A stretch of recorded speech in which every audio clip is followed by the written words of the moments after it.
Welcome to Second Half Conversations. I'm your host, Sondra Ziegler.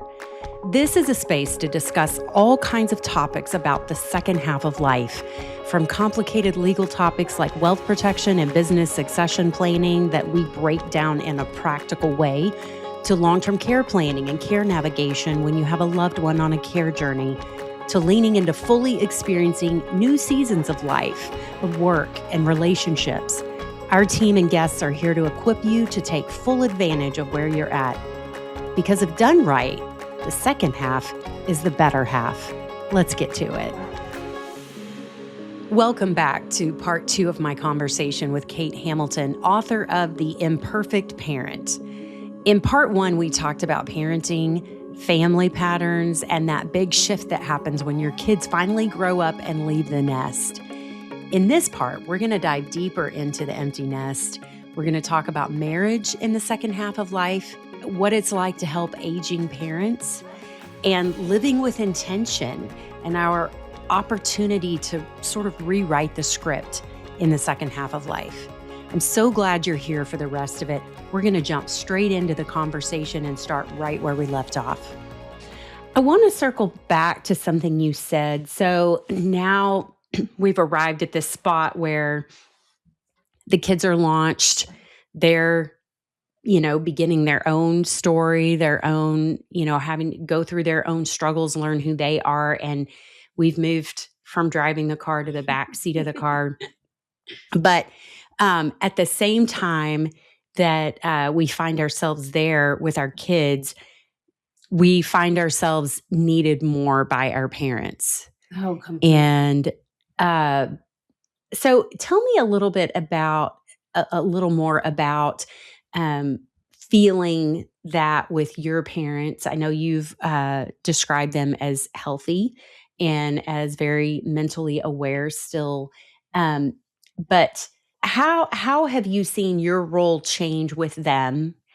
And what sort of conversations are you starting to have with them or seeing that you need to start having with them? I know I know that they've been very important in your kids' lives as well. And so I wanted to touch on that a little bit too, the role you see for grandparents, but because I know that's part of your book as well. And I know a lot of our listeners, that's really important for. We have our first 2 grandbabies on the scene now. And it's an exciting time of life. And you really do start thinking about, how can I be intentional in this season? Because I know my years I want to be intentional with my grandparents. I want to be intentional about what we do with our remaining years in terms of how can we live our lives in such a way that we can be involved with our grandkids as much as possible in a healthy way and in a way that provides a legacy for them in terms of our involvement, our love, our support, but also our experience, like passing on the lessons we've learned and the wisdom, but then also with my parents. My parents are getting older too, and we don't live close to them. And so, yeah, what conversations should we be thinking about having with our folks? Well, I think the conversations I'm currently having with my folks are, hey, what is the legacy that you want to pass down, and how do you want to pass it down? Not just financial. I mean, that is what it is. And I have a brother who has a frontal lobe injury and a sister that is still struggling with some issues. And I have to have, and my parents want to deal with it by just still, quote, being parents to these adult children. And I have to step back and honor their wishes when I feel that they could do something different. And these are the hard conversations that I'm having with my parents. They came from a different generation. They see the world their way, and I have to respect it. I do get the opportunity to ask the questions, but they also get the opportunity to respond. And as a child, I'm still a child in their eyes. I am still their child. And it's something that if I'm honest with my faith says that honor your mother and father. It doesn't say when you get to a certain age, you get to stop. Honor them, period. Doesn't give any caveats. I wish it did sometimes, but it doesn't. And I get the opportunity to honor their wishes in the manner they want.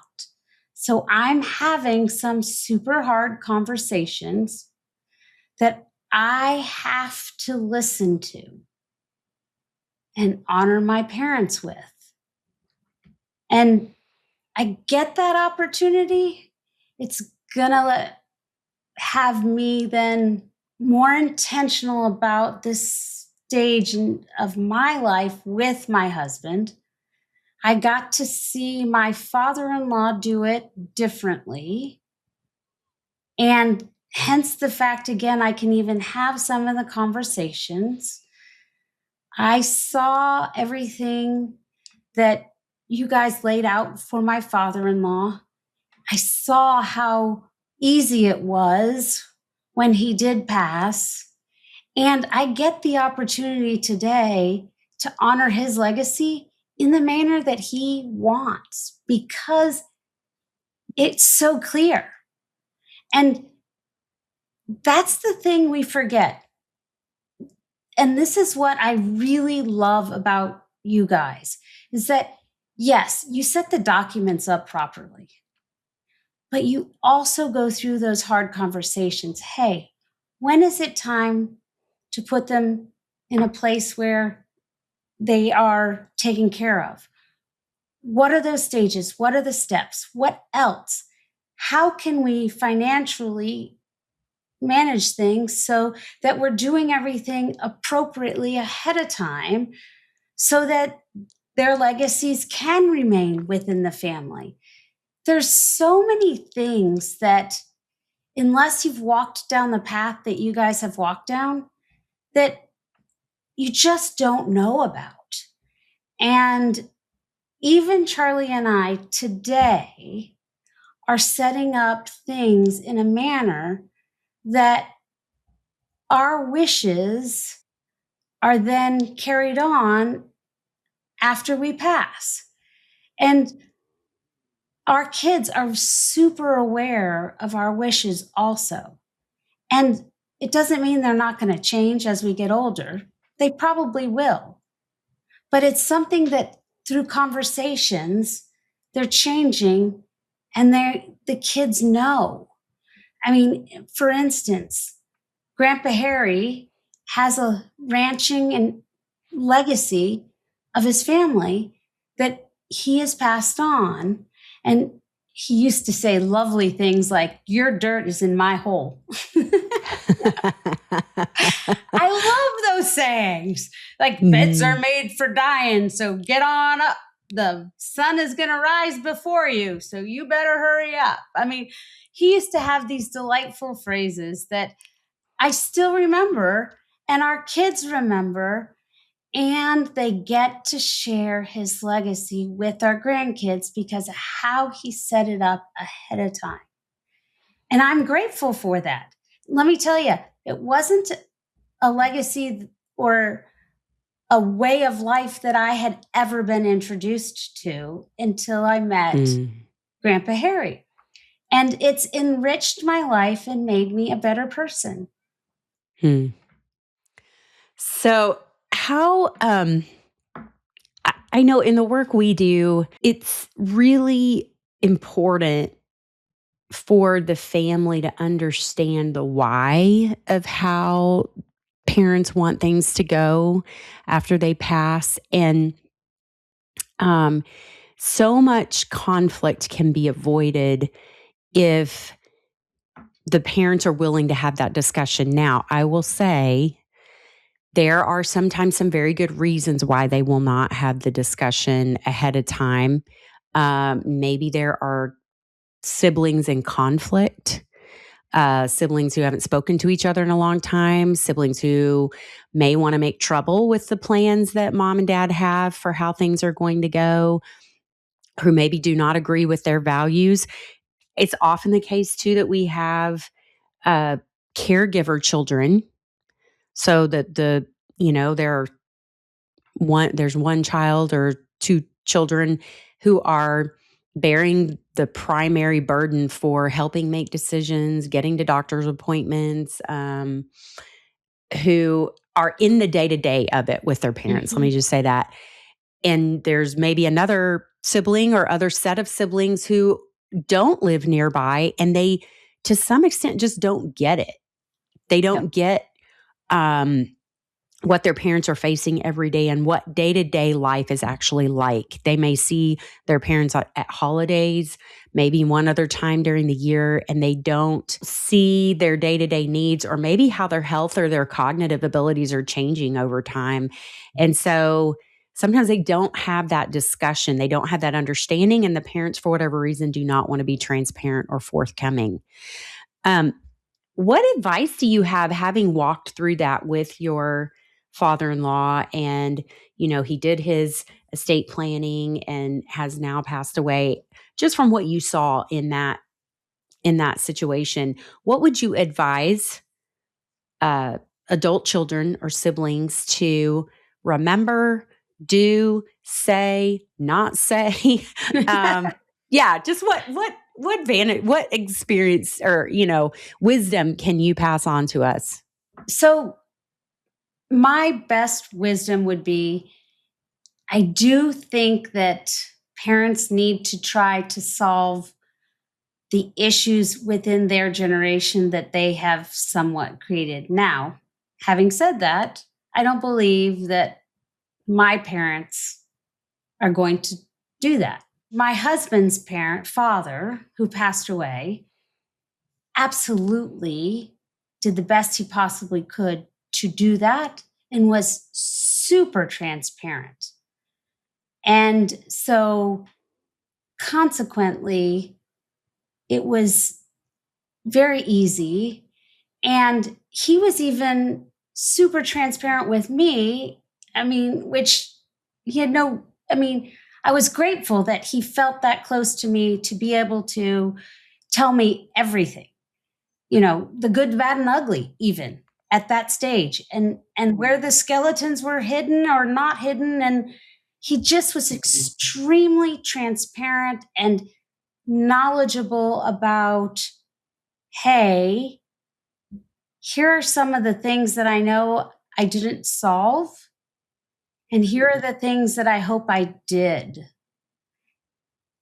My parents, on the other hand, and again, so my point of saying all that is conversations and transparency, in my opinion, having those hard conversations when the person is still alive is super key.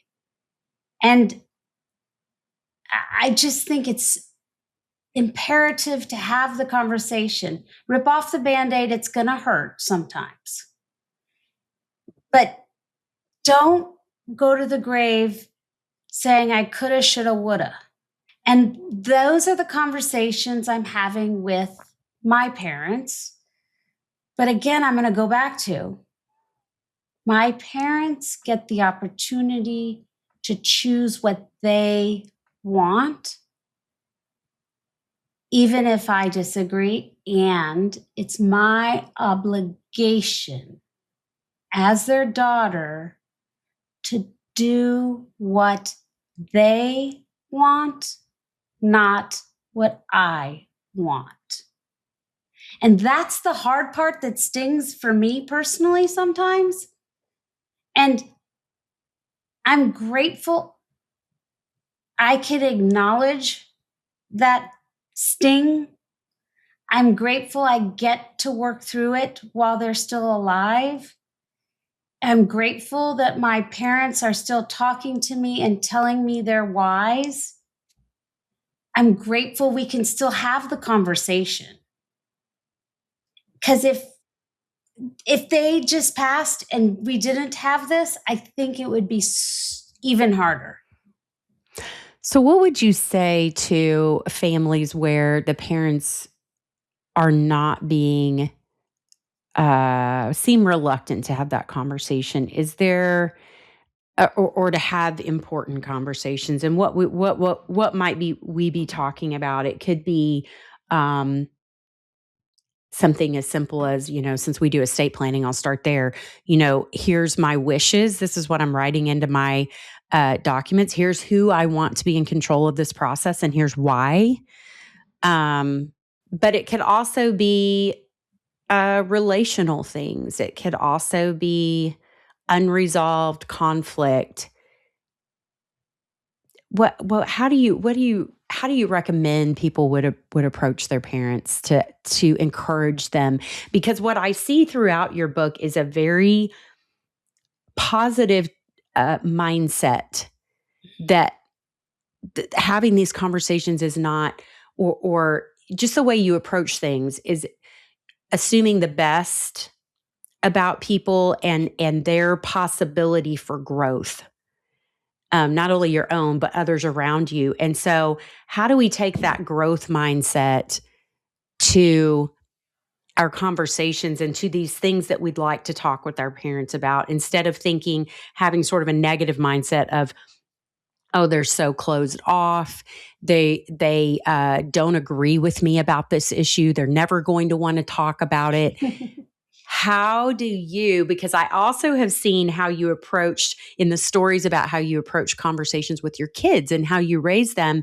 How do you approach these conversations with an openness, a positive mindset, and a belief in your ability to grow, other people's ability to grow, even with these ingrained patterns of relating? Yeah, I would say the conversation literally that I just had with my dad is that, Dad, I appreciate your wishes, because I think the first thing is that they have to, when you meet somebody, you have to have rapport before they are going to talk to you, before they're going to open up and they're going to trust you. And so you've got to gain that rapport first with the person every time you talk to them. Every time you leave the conversation and come back, you got to gain that rapport. And once you have that rapport, then you can dig. And you ask a question, you get curious, and you state it in a manner, well, tell me what you think. And you've got to show how that you understand their world, understand where they're coming from. I understand my parents are a different generation. They grew up in a way that they were raised, that you just told your kids and you just did it. You took care of family. It didn't matter certain things. This is how it's done, period. And so I have to understand their world, and I have to let them know that I understand their world every time. And then open to hear things you don't want to hear. Okay. Keep going. I have a question for you already. Go ahead. I don't mind you interrupting. Well, okay, because this is very practical. This is very, very practical. And that's what I was hoping for. It's just, I love this tactical advice because, because this developing a rapport every time, I saw that in your book with your kids, developing a rapport every time. And part of your tactic for that I've heard before, but not in this context, was how you would mirror what they were saying to you and say it back to them. Oh, okay. Yep. So do you do this with your parents also? Absolutely. Okay. So show me what that looks like. So, yeah. So, for instance, my dad would say, "Hey, I want you to do XYZ." And I say, "Okay, you want me to do XYZ, and that means this and this and this." Because that's what else I heard by XYZ. And he will then say, "Oh, no. I didn't mean that and that and that. I only meant this." Oh. And what I say is that's clarify and verify. I'm clarifying by repeating it back to him what he said. I'm clarifying my understanding because when you say a word, it has a lot of different meanings to you than it does to me, or it can mean the exact same thing. So, for instance, if I tell my husband I'm going to go get a pair of pants at the store, he thinks I'm going to go to that store, walk straight in, buy a pair of pants, and walk out. I'm not going to do that. It's not going to happen. He might do that. Right. I'm going to go in, I'm going to look at things, go in, and then go out of the store.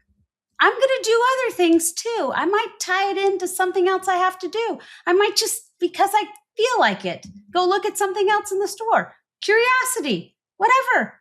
I'm going to do it differently. I have a different perspective of what that means.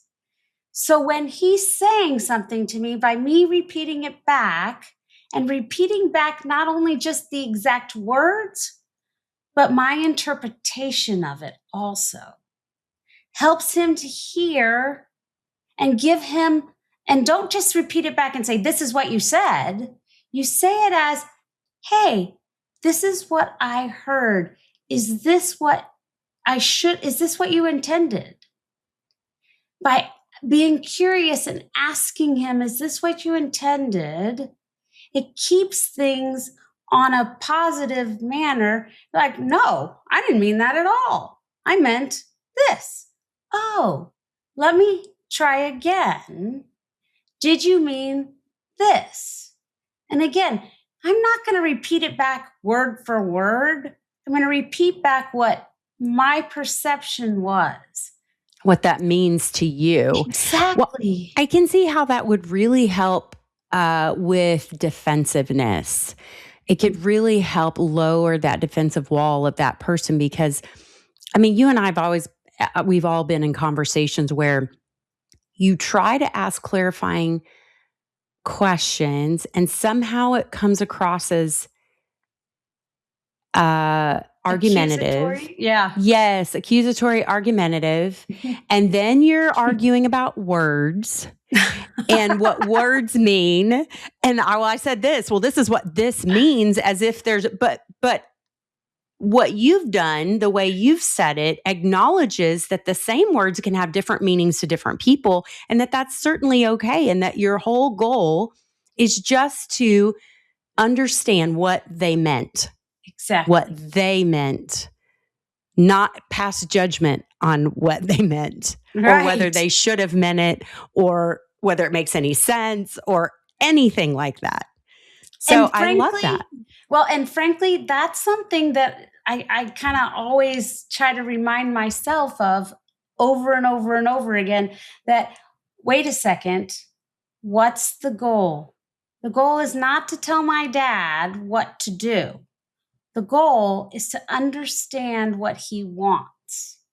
And once I understand what he wants, I can then get curious and ask questions. Hey, what about this, this, and this? Because I know you want this. What about trying this perspective?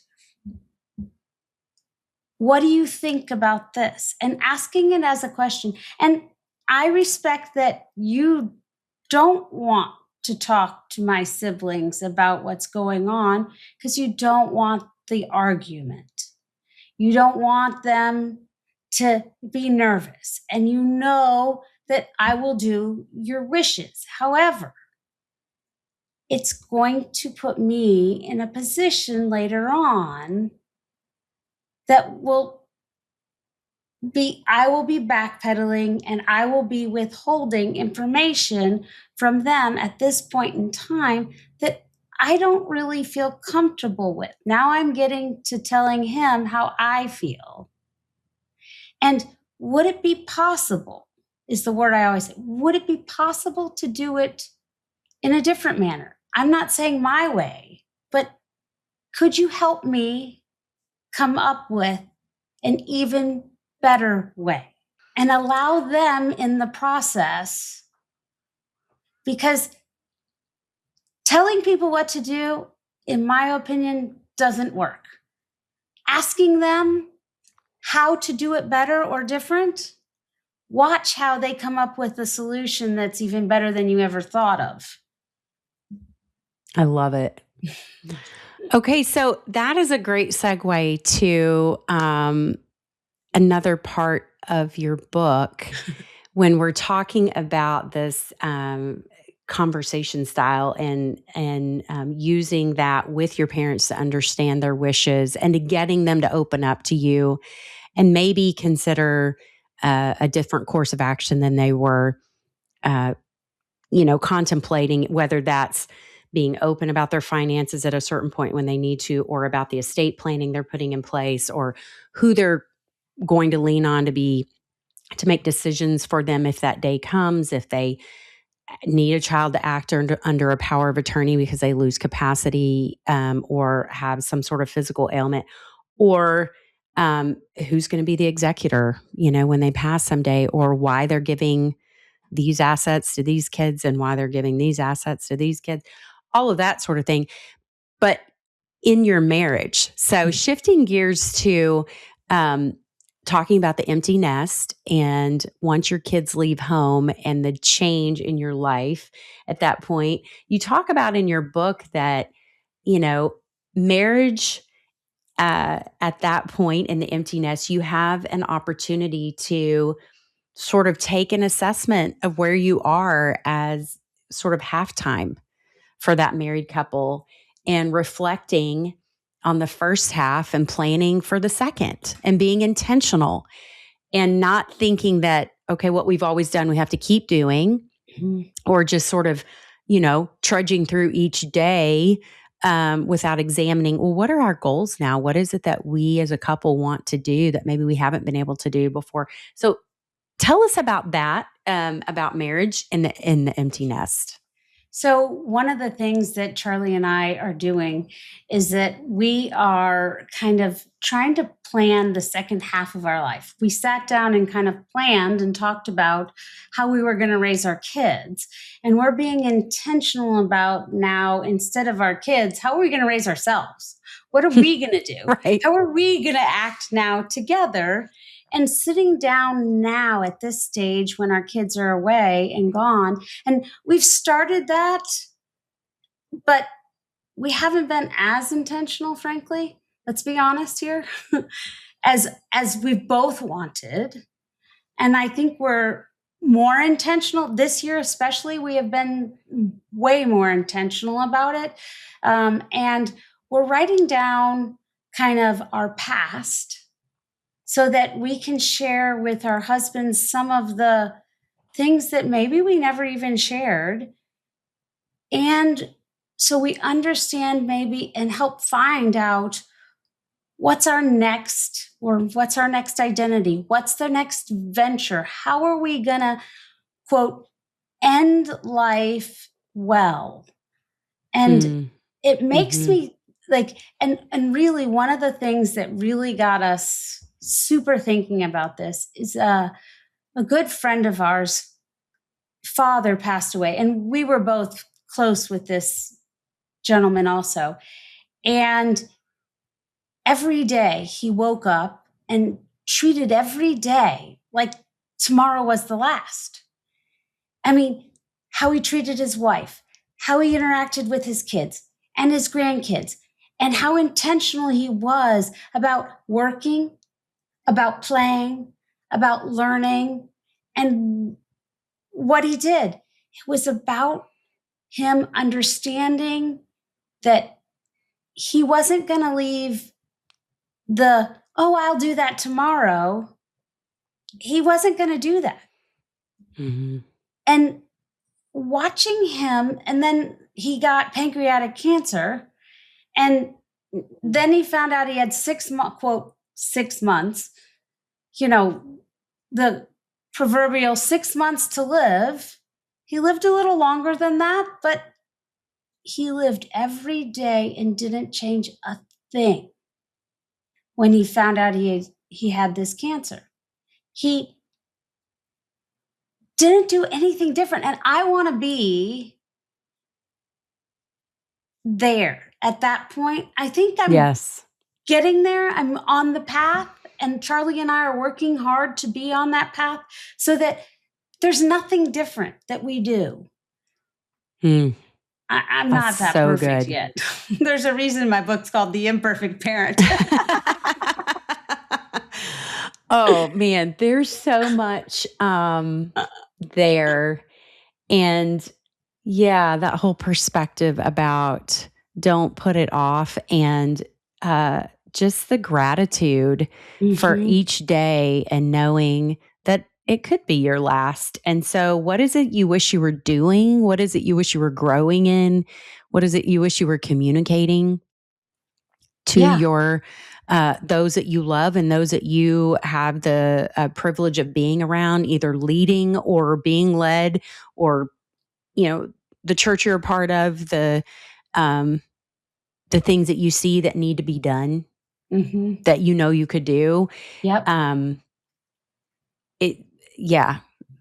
There was a song I used to love that just talked about, it's not always the things that the bad things that you do that you end up regretting. It's the good things you knew to do that you didn't do, and that we don't want to be regretting. Oh wow! I love that. In that life well lived. And so, boy, that really hits home. Yeah, and being intentional, and that's the thing. You have to be intentional about your life. You don't just wake up and it happens. You gotta figure out how to be intentional with everything. So true. And one of the things that you talk about in the chapter about your marriage in the second half of life is, or halftime, I think you call it, is your communication. And you mentioned a letter to Charlie. That changed your communication. Tell us about that, and staying curious. Okay, so first of all, one of the things about staying curious is that you always have a positive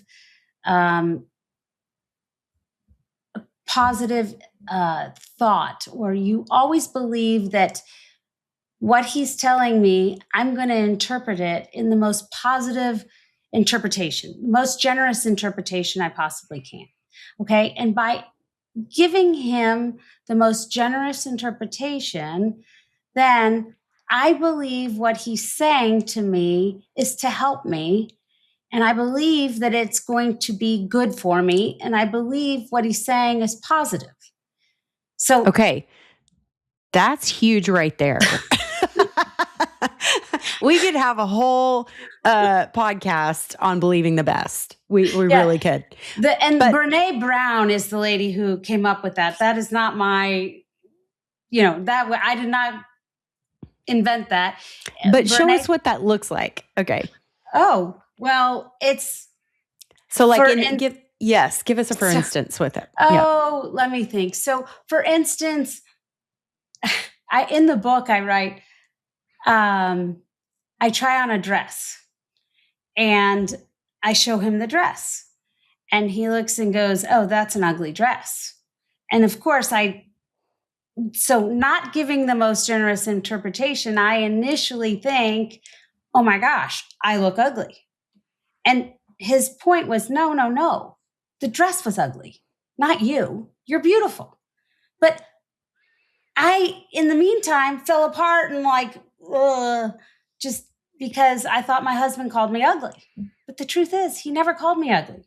If I flip it and give it the most generous interpretation, he says the dress is ugly. I didn't originally hear dress. I just assumed it was me. And even if I, quote, didn't hear the dress is ugly and just heard I'm ugly, I would have said is, tell me more. Why do you think that? Like, get curious, and you must be meaning the dress is ugly, right? And ask the question, oh, did you mean that the dress was ugly? Oh, because I must have heard it wrong. And so no matter what he says, I'm just going to flip it. It doesn't matter. And frankly, for my happiness, it doesn't even matter if he really called me ugly. Because guess what? I don't believe I'm ugly. And so why should I?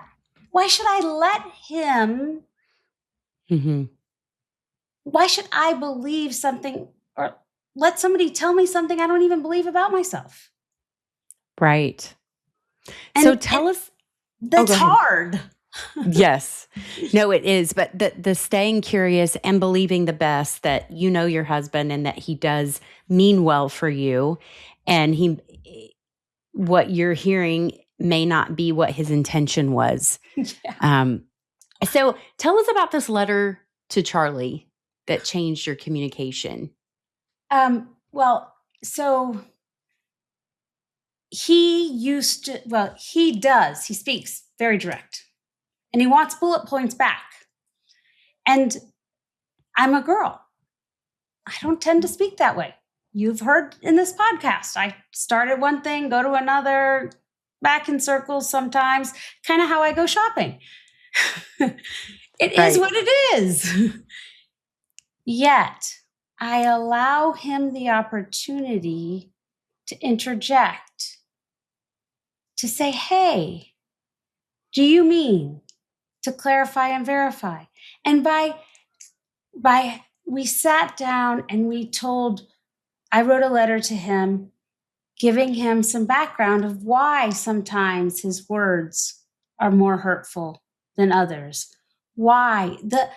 Having him understand some of my triggers, some of the things that we say, when you have a scar, someone can touch it all day long and it doesn't hurt.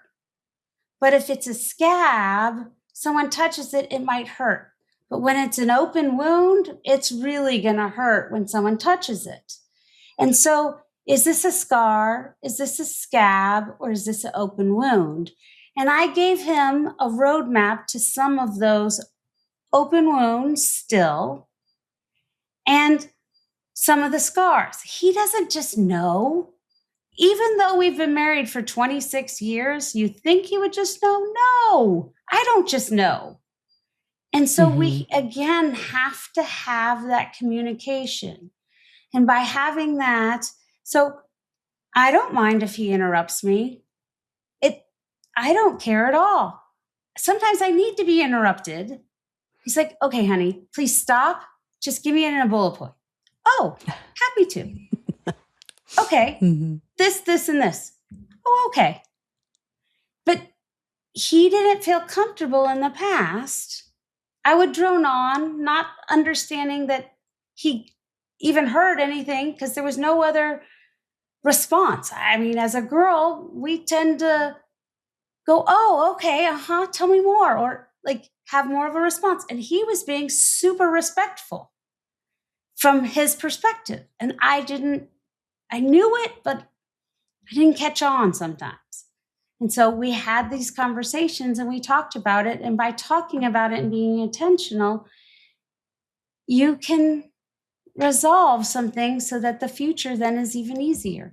You know, I think there's really something to learn there about staying humble in our own perspectives and our own understanding, and not being so convinced that, you know, circling back also to staying curious and asking and reflecting back and stating back what you heard from someone, that is not an elementary exercise, that it really is a gift to those around you and helps you to stay humble in your own confidence of your perspective, is what I'm saying.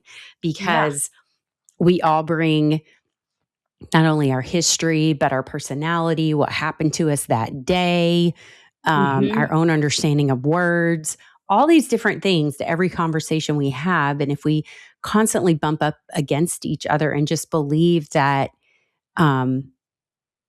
if we don't believe the best, and if we don't stay curious, we can really do each other a disservice by constantly misunderstanding the people around us and not giving them the benefit of the doubt. And so I love that with your husband.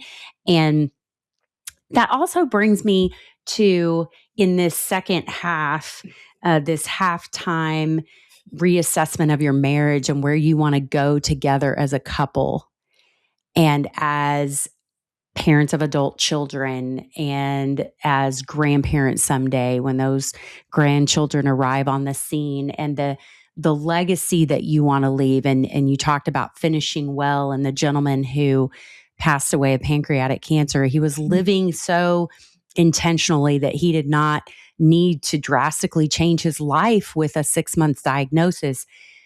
Tell us about how you're going about thinking about your legacy and being intentional with your husband. What are some of the things that you are realizing you want to do or that are important to pass on to your children, or how you are relating with them now, and what you how would our listeners embark on a journey with their spouse of thinking about the second half?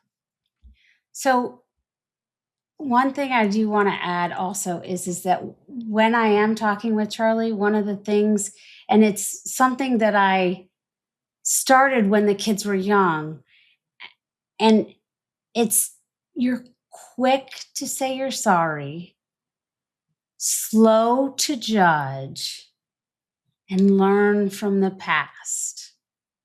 We keep those three things in our mind also. It makes it, because even when you do say something that was misunderstood, if that wasn't your intentions, then you're quickly say, I am so sorry because my intention, I never want to hurt you. And I see that my words hurt. And so, and then judging, in my opinion, is the worst because it's super harmful. Instead of getting curious, that's the alternate to it. But in the second half of life, when you sit down and talk about how do you want to handle grandkids? How do you want to handle travel? How do you want to handle where you're going to live? What you're going to do? How important is work? My husband is not the kind of person that ever will retire. There's no such thing as retirement. He works because he loves it. Mine's that way too. So and that's wonderful because guess what? We get the opportunity to see them happy and doing what they love. So why would I ever want to take that away from him? Right. So yet I also want to add in, because he's going to feel pulled to different areas. He's going to want to spend more time with the grandkids and the kids, and he's going to want to take them on trips and teach them and show them. He's going to want to do some of those things that his dad did with our kids. I'm sure he's going to be telling those kids, hey, your dirt is in my hole. I'm sure my husband. You better get out there and get it out. You better get out there and get that dirt out of my hole. And so I'm sure he's going to be wanting to do that. And it's just a matter of him understanding balance, how we're going to balance it. And it's a different stage. And we're going to have to ask all the questions. Eventually, hopefully, maybe, I should. I'm going to should all over myself right now, but I should write another book about all the questions that we're going through now and helping us rethink and ask the questions and write down the stories. So hopefully our kids can go through. I mean, it's a roadmap, and it's not saying what to do again, because it's not about what to do, telling people what to do. It's about helping them figure out what they want to do. Another thing I want to say about the halftime and marriage is that one of the things that I really learned is that to get curious about my husband. And when I wrote the letter, we understood that we had these differences in speaking, but it then made me say, okay, at this next stage of my life, my identity is different. Not only how I need to show up and talk to my spouse, but what my primary focus is going to be different. And my focus before was my children, and that was important. But my focus now is, and we discussed this, and this is what I chose. And everybody gets to choose their own focus. And I chose to have my husband as my for me to be his biggest cheerleader, because I want him, like I said before, he loves to work. I want him to work. I want to cheer him on and be there to support him and be his cheerleader and be there standing next to him at the events and being that person there for him.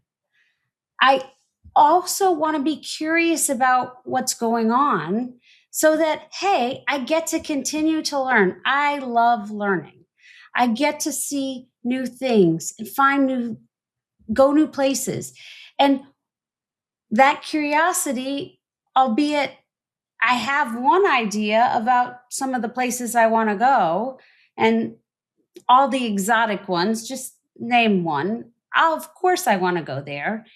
And I get the opportunity to go to some other places that were never on my list, that I get to find some amazing things. We got to spend 4th of July in Panhandle, Texas.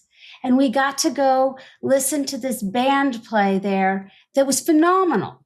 And one of the artists wrote this song, and it's about life.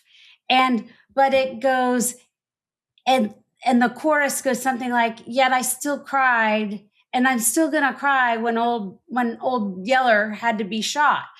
And because it's about life, and even doing the hard things, just because you already knew they were hard and you already did them, and the great things.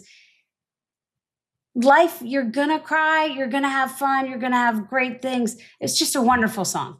I'm probably not doing it justice, but I got that opportunity that I didn't even know I was gonna get. Didn't even know I would ever wanted to be there. But I was open and curious, and I was my husband's cheerleader. And so I got an opportunity I didn't even know. It was a blessing that I was going to get.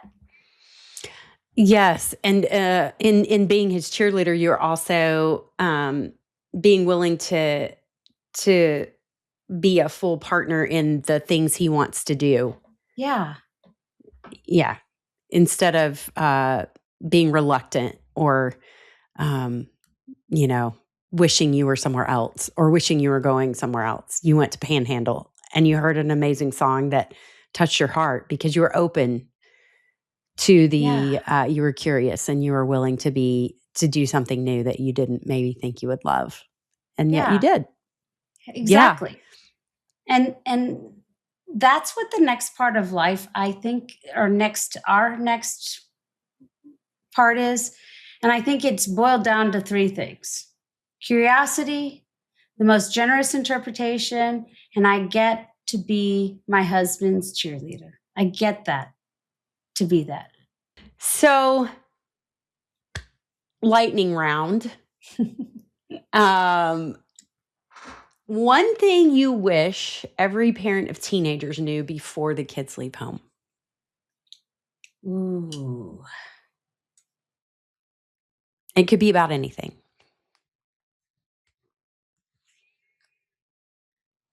Like Well, they've got some time left with those kids, but not a lot of time. Well, I wish that the parents knew that your kids really do want to be around you, even though they don't act that way. They're really listening and they're watching you closer than you ever realize. That's a good one. Okay, one thing parents of adult children should stop doing. Telling their kids what to do and expecting them to do it. Okay, I love that in your book, that mind shift of asking questions instead of giving direction at that point. Mm-hmm. Yeah, adult children need to fail. Allow them to have the experience. I mean, what doesn't kill them makes them stronger. My husband, when the kids were really little, he said to me, "Oh, the boys will go to the emergency room at least once a year." It's like, what? We will be the worst parents ever if our kids go to the emergency room once a year. You've got to be crazy. Well, they didn't go once a year, but they went a few times, a few more than I ever anticipated. And you know what? What didn't kill them made them stronger. They learned some really good lessons, because consequences, allowing kids to have the natural consequence, I think is the underlining, helps them learn. And the more experiences a kid has, the more they understand how to do, and the more confidence a kid gets by doing things and having experiences. Okay, one thing parents of adult children should do more often.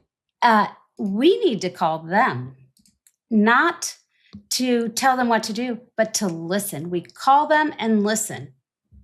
Because beautiful. I always hear, "Oh, call your mom. You didn't call me." No. We call them and say, "Hey, tell me. Listen." Okay, a question every married couple should ask at halftime for the second half. What identity do you want for yourself, and how can we make those come together? Oh, and I have one more, sorry. Go for it. It's a choice. I think that marriage, you both have to be willing to work at it. And at halftime, I've seen couples with the most horrific history stay together and become an amazing couple. And with just little things, their marriage fall apart. The difference is the intention of the people and the willingness for the two to stay together and work at it. That's really beautiful. And if someone listening to this wants to begin living more intentionally today, what is the first small step that they can take, whether that's toward their kids if they're still at home, toward their little kids, toward their adult children, or in their marriage? What do you feel like is the first little step they should take to live a more intentional life in the second half? I don't know if it quite answers your question, but I think it's the best thing that anybody can do to get a little more curious and have and do like what I say, a 2 millimeter shift is instead of telling somebody something, ask a question. If you can phrase everything in a question instead of a statement or demand, try that and then see how it gets you. You will become a little more curious because you're asking a question. It could really transform every relationship you have. Yeah. Yeah. Kate, this has been such a rich conversation. I can think of about 5 different things I want to have you on and talk about for their own podcast, and we should do it. Yes. We've talked about parenting adult children, breaking generational patterns. We've talked about empty nesting, marriage in the second half, grandparents, aging parents, what it means to finish well. And what I appreciate so much about your message is that it's not about being perfect in any of those roles or at any of those stages of life, but about being honest and intentional, humble, and curious. Yes. Thank you so much for joining me today, for sharing the heart behind The Imperfect Parent.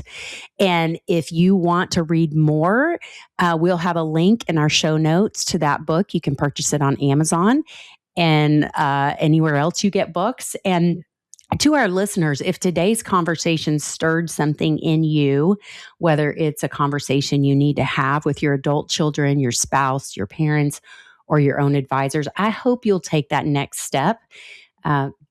Stay curious. Be open to new possibilities in the second half, and watch your second half be your best half. Thanks again so much, Kate, for being here. Thank you. Thank you very much, Sondra. I appreciate everything you're doing, and this podcast and your other podcasts have been amazing. And I hope everybody keeps listening to you and you keep it up, please. Thanks so much. Thanks.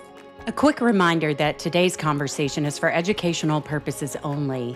It is not meant to be legal advice, because to give you legal advice, we need to meet with you and know your specific situation. Thanks again for joining us today for this conversation, and remember to make the second half the best half.